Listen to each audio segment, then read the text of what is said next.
Tem alguns quadrinhos que eu acho que consegue, Danielzinho, ir além daquilo que a gente está acostumado, do que é comum num esquema de história em quadrinhos, sabe? O comum que é? É você ter um roteiro, um desenhista que vai, ilustra aquele roteiro e cria-se então a narrativa gráfica, balãozinho, quadro a quadro, certo? Esse é o normal, é o que nós estamos acostumados a ler. Algumas obras vão um degrauzinho aí acima e conseguem fazer um negócio tão intrincado e tão elaborado.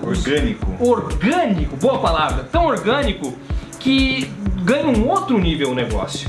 E explorando tão bem as possibilidades que as histórias em quadrinhos dão, que aquela obra se torna única daquela mídia. Ela não pode ser feita de outra maneira que não naquele espaço que ela foi concebida ali. Isso eu acho sensacional. Quadrinhos como Watchmen são assim, Asterios Polyp, Mouse, né? Corrigan. É isso, são os quadrinhos que sustentam, acho que o nome Nona Arte. São os quadrinhos que viram obras-primas mesmo, Obras-primas, exatamente. Quando se torna uma coisa tão cristalizada que é impossível ser contada de outra maneira. De outra maneira, exatamente. Black Hole, do Charles Burns, é um desses quadrinhos.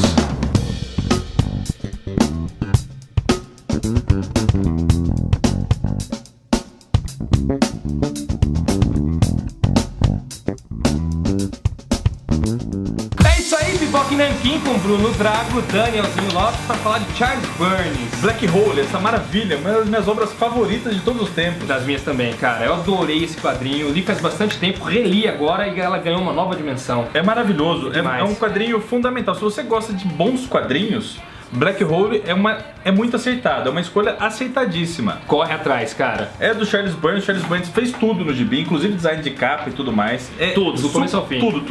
Tudinho é dele. Treinamento também. O Charles Burns começou a fazer quadrinho lá na década de 80. É um quadrinista norte-americano, tá? Norte-americano. Começou a publicar lá na antológica revista Raw, que era do Art Spiegelman e da esposa dele, da Françoise Mouly. Foi o que revelou ele. Ele fez muitas HQs curtas. E Black Hole ele começou a fazer lá em 95. E levou 10 anos pra terminar. 10 anos. Só terminou em 2005 a parada. E olha só, 10 anos pra fazer o quê? 12 capítulos, cara. A história foi contada em 12 capítulos de umas 20 páginas, mais ou menos. 12 edições, durante 10 anos, e aí você pensa, nossa, que cara preguiçoso, né? Não, muito pelo contrário. É outro viés que você tem que imaginar. É minucioso. É um trabalho artesanal que resultou numa obra-prima. Pensado etapa por etapa. Onde tudo tem um significado. Tudo, cara. Tudo tá intrincado e relacionado. Eu acho legal ter artistas que se dedicam assim tanto a um trabalho desses dentro dos quadrinhos. A gente tá acostumado a ver aquele esquema rapidão da indústria, né? Mês a mês, prazo ali no pescoço do cara. De carne mesmo, assim. Isso, né? Prazo pegando ali no pescoço do cara. Aquela coisa mesmo, semanal, mensal, etc. Um cara que pensa uma obra a esse ponto, a esse nível de detalhes, cara, é muito recompensador pro leitor, né, cara? Muito. Ele, durante o lançamento das 12 edições, ele ganhou o Harvey.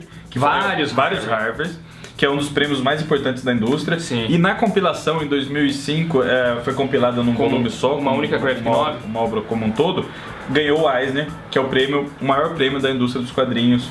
De melhor graphic novel da época. No Brasil, ela não saiu num volumão só, ela saiu em 2 edições da Conrad, que estão esgotadas hoje.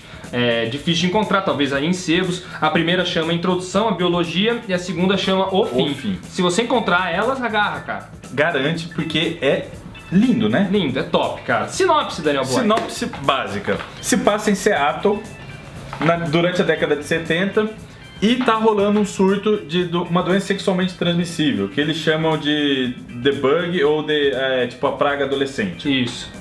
Onde os adolescentes que têm relacionamento com a pessoa infectada, que tem vírus, começa a desenvolver anomalias, algumas coisas grotescas, mutações no corpo que os tornam bem bizarros. Isso. Alguns um pouco mais normais, por exemplo, sei lá, a pessoa fica só com umas guerras na mão. Normal isso daí, bicho? Assim, menos... Alguns conseguem esconder, digamos esconder, assim. exatamente. Isso acontece na barriga começa a surgir uns carunchos. Em compensação, tem alguns que ficam totalmente deformados, cheios de bolotas na cara. Às vezes com cara de cachorro. Parece animais, assim. Começa a surgir focinho no sujeito, desenvolver rabo, velho.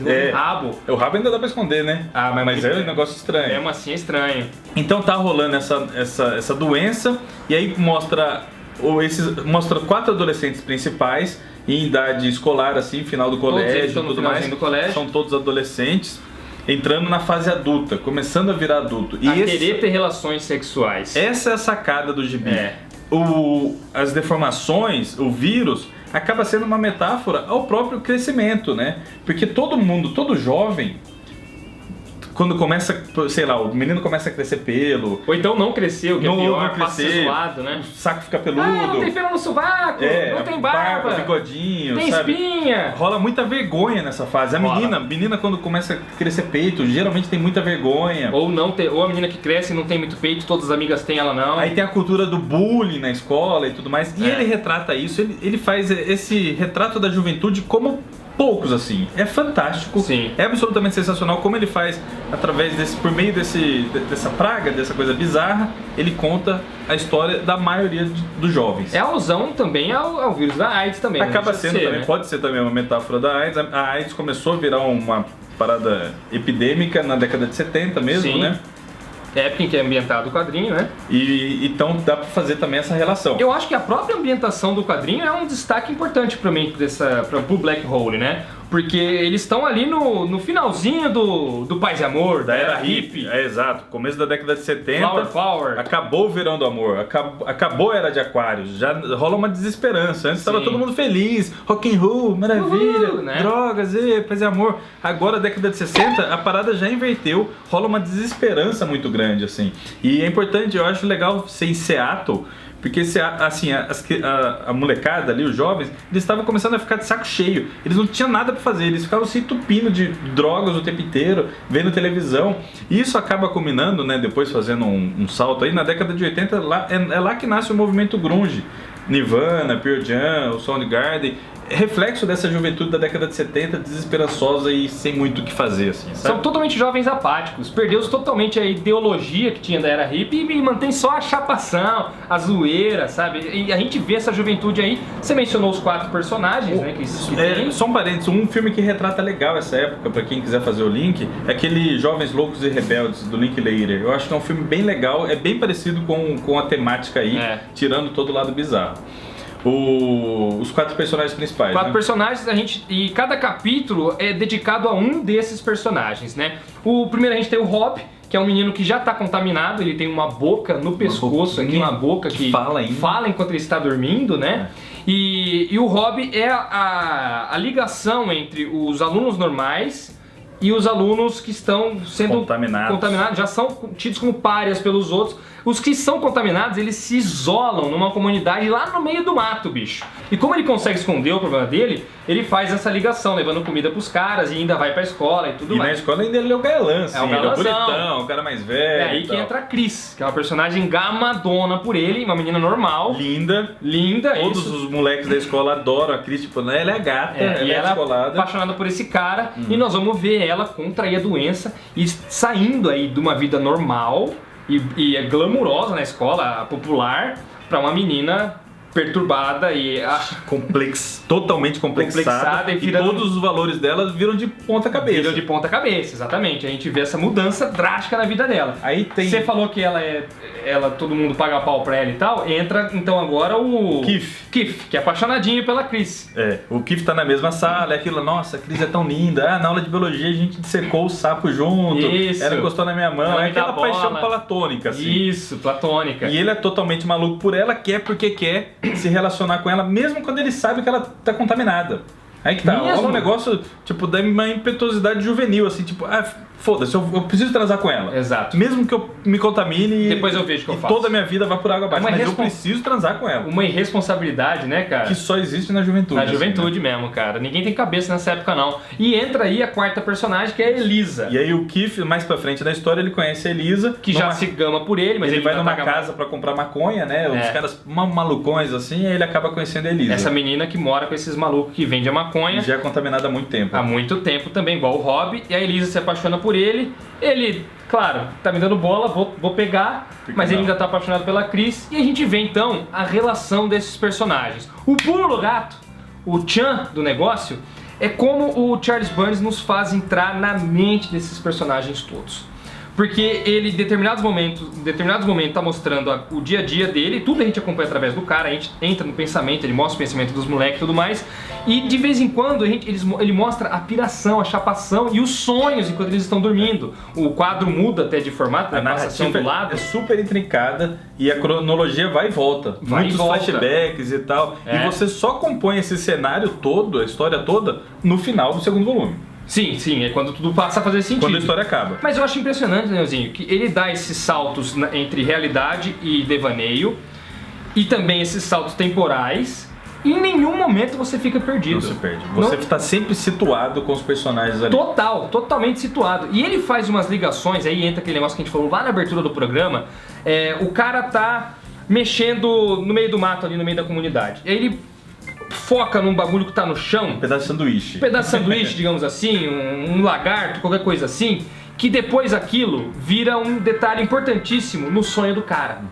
E aí começa a ter essas conexões e entra o brilhantismo da arte do Charles Burns, bicho. A parada fica séria mesmo. Toda a arte, toda a obra fica séria mesmo quando ela significa mais do que aparenta. Isso, tem camadas. Tem camadas. O significado não é só o que tá na página.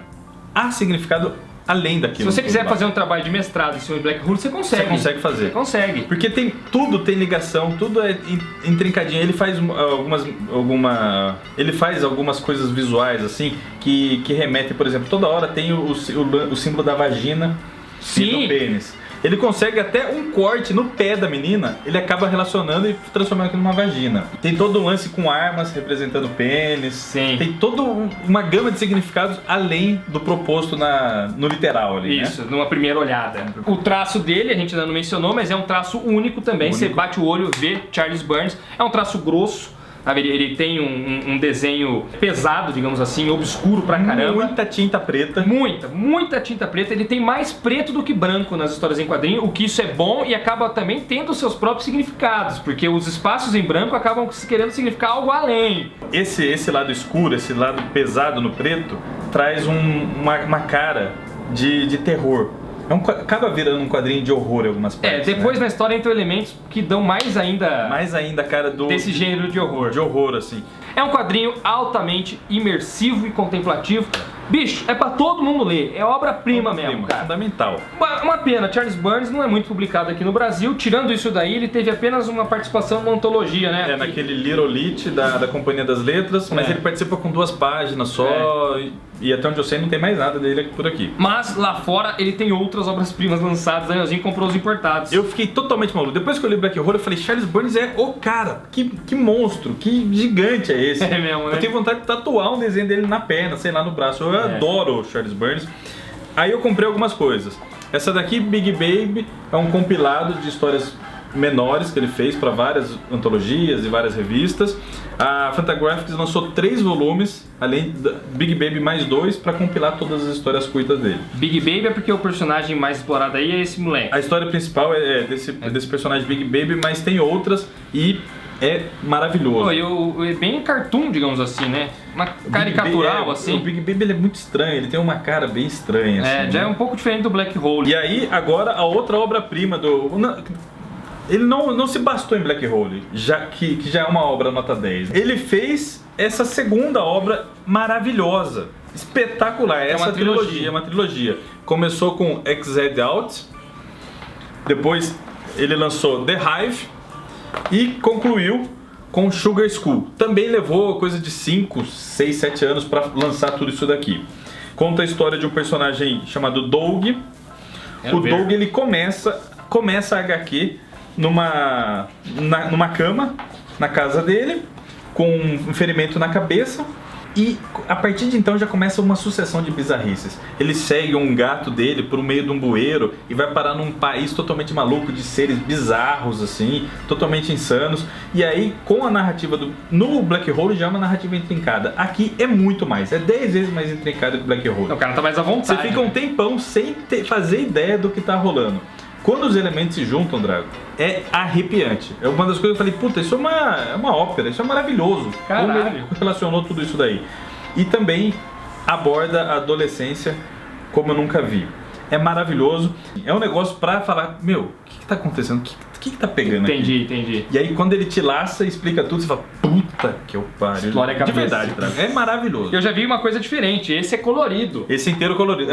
Que já dá uma nova dimensão pro trabalho do Burns. Legal ele romper isso, né? Porque ele até então estava consagrado como um cara que dominava o PB e tudo mais. O Black Hole é um quadrinho que você fala assim, se for colorido, estraga. Né? Aqui não, aqui, pelo visto, a cor ajuda também. Ajuda muito, cai como uma luva, é ele que faz também as cores. Então, de novo, ele tem total domínio sobre a história que ele quer contar.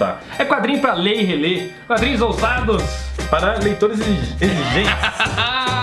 Por isso que a gente quis indicar aqui pra vocês um negócio diferente, pô. Ninguém fala disso daí no Brasil. Todo mundo tem que conhecer. Quem sabe uma editora agora traz um alternatão. Eu rezo pra ver isso aqui publicado no Brasil. O próprio Black Hole voltar, né? Porque tá esgotadão aí. Capa dura, numa edição linda, já pensou? Enche esse vídeo de joinha, vai que a editora vê, confia de que o negócio é bom mesmo e traz aqui o Brasil, arrisca lançar Charles Burns de novo aqui pra vocês, certo? Enche esse vídeo de joinha, não deixe de sair daqui sem avaliar o vídeo, isso é importantíssimo aqui pro nosso trabalho do Pipoca e Nanquim. Se inscreve no nosso canal pra continuar recebendo o nosso conteúdo e compartilhe também esse vídeo com seus amigos, apresente Black Hole pro camarada e fala assim, bicho, se você se deparar com isso aí num sebo, pega pra mim. Garanta, porque merece estar em todas as estantes do mundo. Merece mesmo, cara. Charles Burns, eu posso afirmar, ele é genial. Gênio da raça. Genial mesmo. Gênio do quê? Da raça. Raça dos quadrinistas. Raça humana. Raça humana, tá. Um abraço. Tchau, gente. Tchau. Até a próxima. Da raça humana.